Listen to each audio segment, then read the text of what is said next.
Hi, welcome to the Feisty and Well podcast. My name is Esther Graham, founder and coordinator of Motivational Wellness. Today, we will give you an overview of our podcast series and summarize applicable goals. Upon completion of this podcast, you will be able to give a comprehensive meaning of wellness, discuss how you can reach higher levels of wellness, describe the meaning of wholeness, assess where you are in your wellness journey, and identify obstacles that could hinder your progress. Our episode today is entitled An Introduction to a Life-Changing Journey. Let's start with a brief description of what it means to be well. Afterwards, I'll share how you can take action to reach higher levels of wellness. Finally, we'll conclude by citing examples of wellness talking points. These little nuggets will spur you on as you maneuver your journey to optimal wellness. So what is wellness? The most common definition of wellness is the absence of disease. I must admit that this depiction is deserving of some degree of acknowledgement. However, it lacks the inclusion of the other components of a person, namely the mind and the spiritual makeup. A person can be free of physical ailments, but have prominent emotional and or spiritual issues that could compromise total well-being. I support the definition of the World Health Organization, and here I'm going to use health interchangeably with wellness. The World Health Organization's definition of wellness and or health reads, and I quote, "Health is a state of complete physical, mental, and social well-being, and not merely the absence of disease or infirmity," unquote. So what does all of this mean? Great question. It implies that one must consider all aspects of the individual, as we aforementioned. That includes the body, mind, and spirit. They're inseparable. If they're inseparable, it stands to reason that you can't address one and forget about the other. It's an awesome connection. What impacts one affects the other.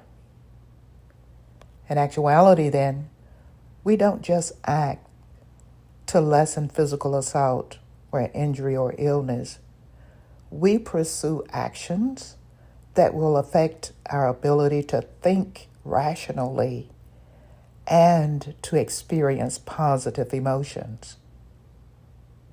Now, before I proceed, I will add that there is no perfect state of wellness.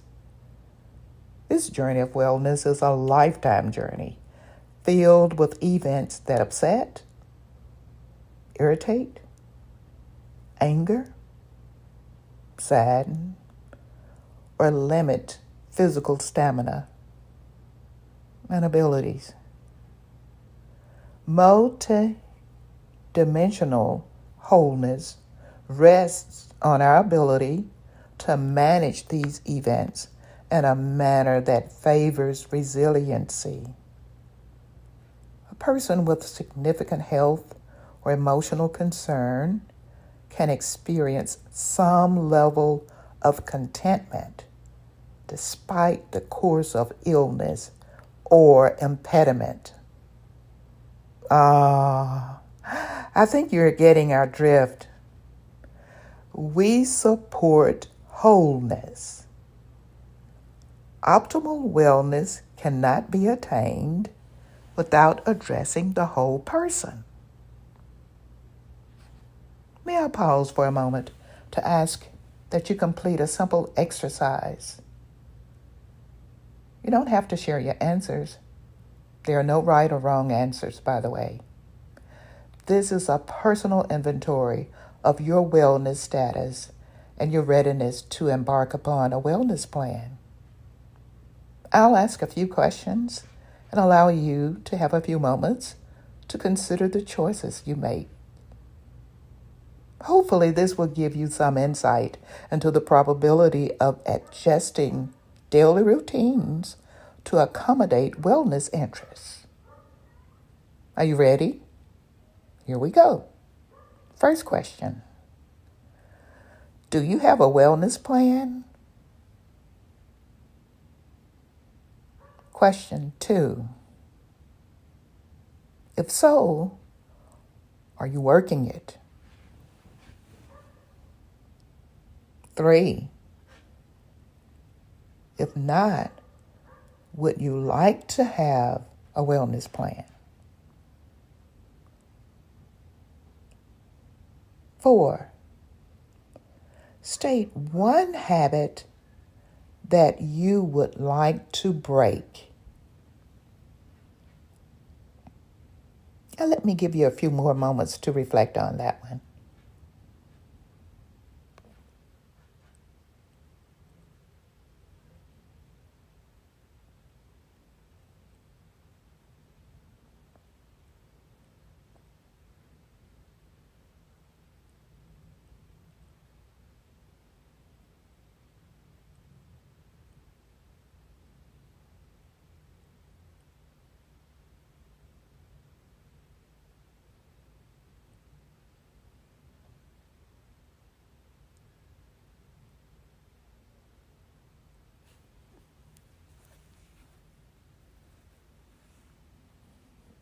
Last question.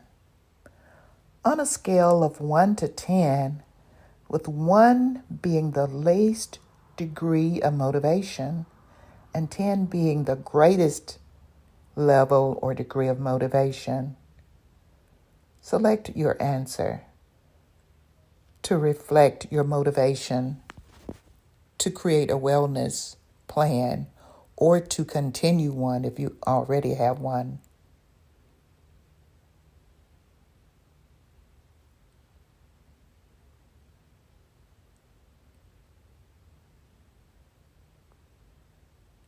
Now take another moment to reflect on your answer.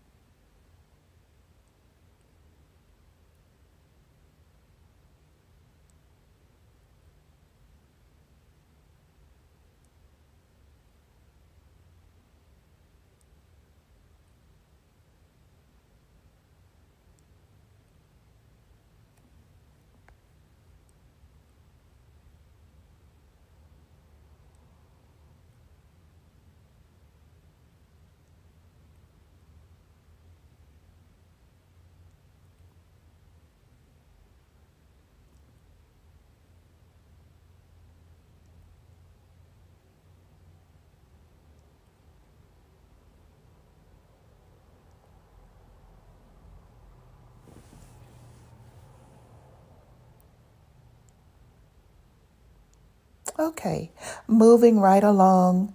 If you chose the number 6 or less than 6, try to identify factors that shaped this answer.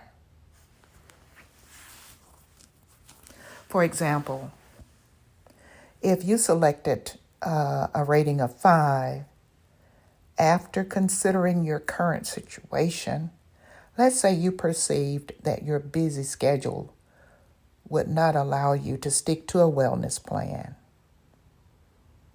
Other priorities take center stage. This is a realistic choice for you because your schedule is set in stone. Hold this thought for a moment as we address those who may have chosen a different rating. Let's say someone else may have chosen a rating of 8, which is a bit higher. And I would like to ask that you do the same thing. Take a few moments to consider whether what was surrounding your thoughts when you chose this rating.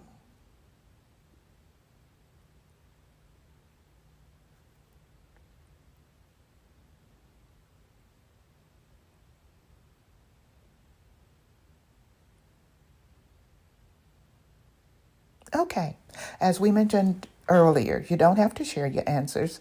These answers are for you. They are your personal inventory of where you think you are along a wellness journey that you have already created, or where you are in creating a wellness plan or a wellness journey.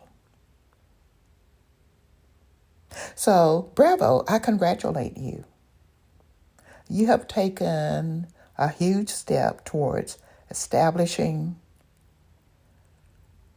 or maintaining a dynamic wellness venture. You may use this activity to build a flexible wellness tool or bank it to revisit at a later time. Whatever your choice, keep in mind that you set the agenda. It's about you and what you desire to create a healthier you. Your uniqueness and creativity empower you to settle on options that will work for you. Before we end this episode, please allow me to highlight a partial listing of subjects that we will cover in future podcasts. These topics include readiness for change, moving, or better known as exercising, healthy eating, rest and sleep, aging challenges, managing stress, chronic illnesses, preventive strategies, conflict resolution, dealing with COVID fallout, and much more. I invite you to settle in as we spend quality time exploring intriguing pathways. Our journey embraces individuality, creativity, and information sharing. It's been a delight sharing this journey with you.